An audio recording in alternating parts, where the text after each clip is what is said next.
उसका स्वागत है आपका। खबर 4 बजे देख रहे हैं आप। मैं हूं आपके साथ शफान अंसारी। शुरुआत करें उस वक्त की बड़ी खबर के साथ। ज्ञानव्यापी केस में एएसआई सर्वेक्षण पर रोक लगा दी गई है। 8 अप्रैल के सिविल कोर्ट के फैसले पर रोक लगाई गई है। इलाहाबाद हाईकोर्ट की सिंगल बेंच में फैसला सुरक्षित होने का हवाला दिया गया। सुन्नी वक्फ बोर्ड की याचिका पर हाईकोर्ट का निर्देश कि वाराणसी जिला अदालत की सुनवाई प्रक्रिया पर भी रोक लगाई गई है। बड़ी खबर आपको बता दें, हालांकि उम्मीद ये की जा रही थी कि शायद इजाजत मिल जाए और एएसआई के सर्वेक्षण को हरी झंडी दिखा दी जाए। जो लोअर कोर्ट का फैसला था उसी को बरकरार हाईकोर्ट के द्वारा रखा जाए। तो इलाहाबाद हाईकोर्ट ने ज्ञानव्यापी मस्जिद परिसर के अंदर एएसआई सर्वेक्षण कराने के फैसले पर रोक लगा दी है। हाईकोर्ट ने वाराणसी सिविल कोर्ट के 8 अप्रैल के फैसले पर रोक लगाने का फैसला किया है। हाईकोर्ट के सिंगल बेंच में पहले से मामले पर फैसला सुरक्षित होने का हवाला दिया गया है। दरअसल वाराणसी सिविल कोर्ट ने 8 अप्रैल को मस्जिद परिसर की जांच के लिए एएसआई सर्वेक्षण का आदेश पारित किया था।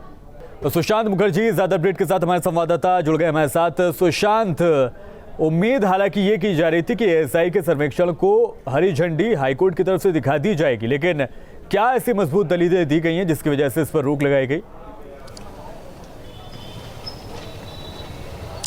देखिए, मजबूत दलील की अगर बात की जाए तो इलाहाबाद हाई कोर्ट में जो सुन्नी वक्फ बोर्ड है और अंजुमन मसाजिद है, उस दोनों ने ही इस बात की पैरवी की कि पहले से ही इस पर जो फैसला है वो सुरक्षित है। इसके अलावा 1991 का जो एक्ट है, टेम्पल एक्ट, उसके अनुसार 1947 में जब देश आज़ाद हुआ उसके बाद अयोध्या को अगर छोड़ा जाए तो बाकी सारी जो धार्मिक चीज़ें हैं वो बिल्कुल यथावत रहेंगी। इस बात की भी दलील दी गई। हालांकि कोर्ट की बात की जाए तो हाई कोर्ट ने इस बात पर जोर दिया। हाई कोर्ट में पहले से ही इस मसले पर एक फैसला सुरक्षित रखा गया है। ऐसे में फास्ट ट्रैक कोर्ट का ये आदेश देना कि अब पुरातात्विक जो सर्वेक्षण है वो ज्ञानव्यापी परिसर का होना चाहिए, तो इसको लेकर के जो बात थी वो हाई कोर्ट को ठीक नहीं लगी शायद, और इसीलिए जो हाई कोर्ट की जो सिंगल बेंच है उन्होंने फिलहाल जो लोअर कोर्ट का फैसला था, वाराणसी का जो फास्ट ट्रैक कोर्ट का फैसला था पुरातात्विक सर्वेक्षण कराने का ज्ञानव्यापी परिसर का, उस पर फिलहाल रोक लगा दी गई है। सुन्नी वक्फ बोर्ड और अंजुमन मसाजिद, ये दोनों ही इस फैसले से फिलहाल वक्ती तौर पर बेहद खुश नजर आ रहे हैं। ठीक है, मानवेंद्र का रुख करेंगे। मानवेंद्र प्रताप सिंह, क्या कुछ रहा सुनवाई के दौरान?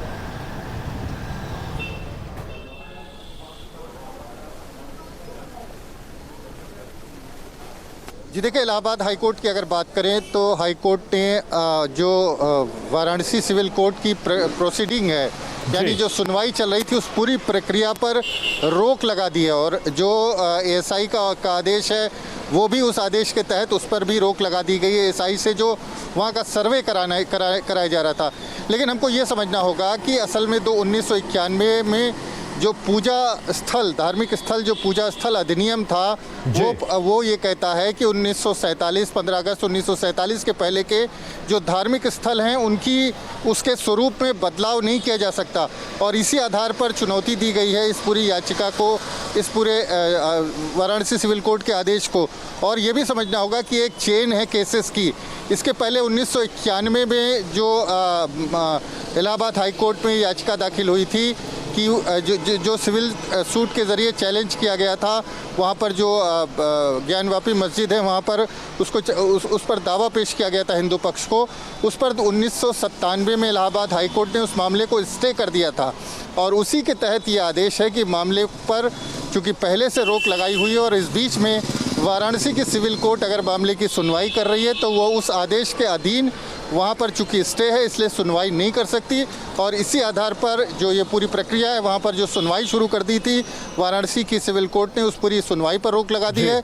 जो एएसआई से उसका सर्वे होना था उस पर रोक लगा दी है। और इस तरह से कहीं ना कहीं एक बड़ी राहत मिली है। लेकिन हम ये नहीं कह सकते कि पूरी तरह से मामला यहाँ पर ख़त्म हो गया है। 1991 में चैलेंज किया गया था। क्या लग रहा है जो मंदिर पक्ष के लोग हैं, क्या वो अब सुप्रीम कोर्ट का रुख करेंगे?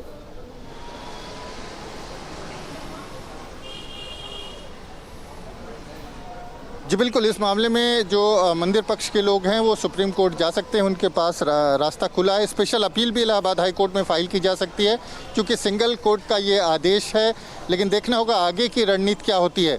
लेकिन चूंकि हाई कोर्ट ने पहले इस पूरे मामले को स्टे कर रखा था और इस आधार पर अगर वाराणसी सिविल कोर्ट ने कोई प्रोसीडिंग शुरू करी कोई सुनवाई शुरू करी, कोई आदेश पारित किया, तो हाई कोर्ट की नज़र में वो जायज़ नहीं था और इसी आधार पर हाई कोर्ट ने पूरी प्रक्रिया पर फिलहाल रोक लगा दी है। लेकिन अंतिम तौर पर ये फैसला हम इसको नहीं कह सकते, क्योंकि एक जो सूट था जो वाराणसी में 1991 में फाइल हुआ था, उसके खिलाफ तो अभी देखना ये होगा कि जो कानूनी लड़ाई है वो कितनी आगे और जाएगी। हालांकि इलाहाबाद हाईकोर्ट ने फिलहाल एएसआई के सर्वे पर रोक लगा दी। बहुत शुक्रिया मानवेंद्र और बहुत शुक्रिया सुशांत आकर आपका भी। आगे बढ़ते हैं, उत्तराखंड के चमोली में मूसलाधार बारिश हो रही है। बड़ी खबर आपको बता दें, बद्रीनाथ राष्ट्रीय राजमार्ग पर भी यातायात बाधित हुआ है।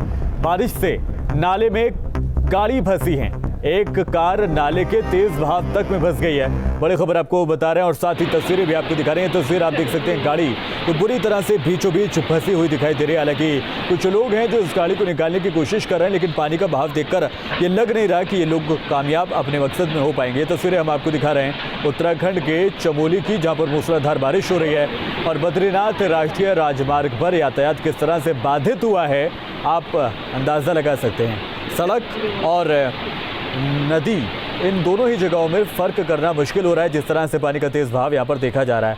हालांकि बड़ी बड़ी मशीनों के ज़रिए रास्तों को खोलने की कोशिशें हो रही हैं और साथ ही साथ जो गाड़ियाँ वहाँ फंसी हैं उनको निकालने की कोशिशें, जद्दोजहद भी लगातार जारी है। ये चमोली की तस्वीरें हम आपको दिखा रहे हैं। सबसे पहले सीधी न्यूज़ स्ट्रीट पर आप देख सकते हैं यातायात बाधित हो रहा है। बारिश से नाले में कई गाड़ियाँ फंस गई हैं, एक कार नाले के तेज़ बहाव में भी फंस गई है। तो लगातार ये तस्वीरें हम आपको दिखा रहे हैं। पहली तस्वीर में आप देख सकते हैं कि गाड़ी किस तरह से फंसी हुई है, बड़े ट्रक भी यहाँ पर फंसे हुए दिखाई दे रहे हैं।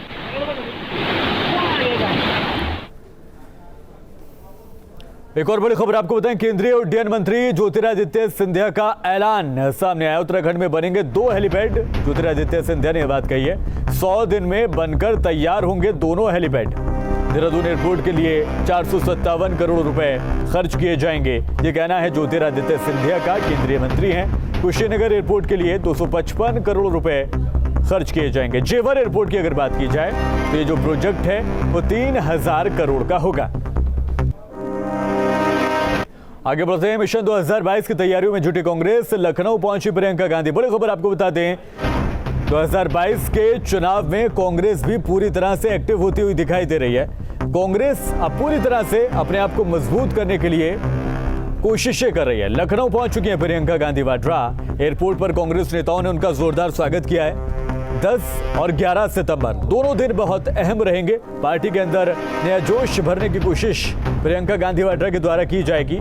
महासचिव हैं उत्तर प्रदेश की और अब ये कहा जा सकता है कि उनकी जिम्मेदारी जो है वो बहुत ज़्यादा बढ़ गई है, चूँकि अन्य पार्टियों को अगर देखा जाए तो समाजवादी पार्टी लगातार एक्टिव दिखाई दे रही है। बीएसपी ने जिस दिन प्रबुद्ध वर्ग सम्मेलन का समापन किया उस दिन से ही एक तरह से शंखनाद ऑफिशियली मायावती ने कर दिया है। भारतीय जनता पार्टी भी लगातार एक्टिव दिखाई दे रही है और ऐसे में कांग्रेस हालांकि कैसे पीछे रह सकती है। आगे बढ़ते हैं, कांग्रेस महासचिव प्रियंका गांधी यूपी आएंगी, जिसको लेकर सियासत जोरों पर है। हालांकि पहुंच चुकी हैं। बीजेपी प्रदेश अध्यक्ष स्वतंत्र देव सिंह ने प्रियंका गांधी के यूपी दौरे को लेकर तंज कसा है। स्वतंत्र देव सिंह ने ट्वीट करते हुए लिखा है कि प्रियंका वाड्रा जी आज फिर से पिकनिक मनाने के लिए लखनऊ पधार रही हैं।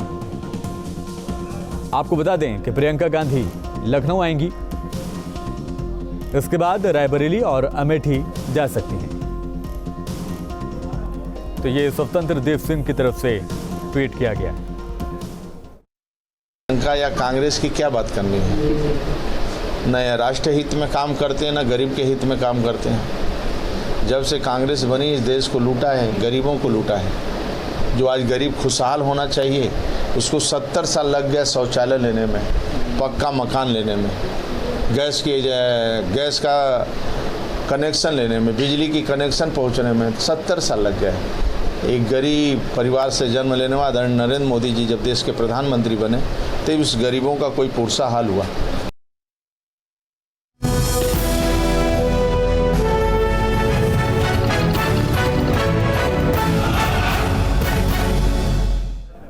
सीएम योगी विकास कार्य और कानून व्यवस्था के मसले पर अधिकारियों के साथ बड़ी बैठक करने वाले हैं। ज्यादा जानकारी दे रहे हैं हमारे संवाददाता अविनाश सिंह।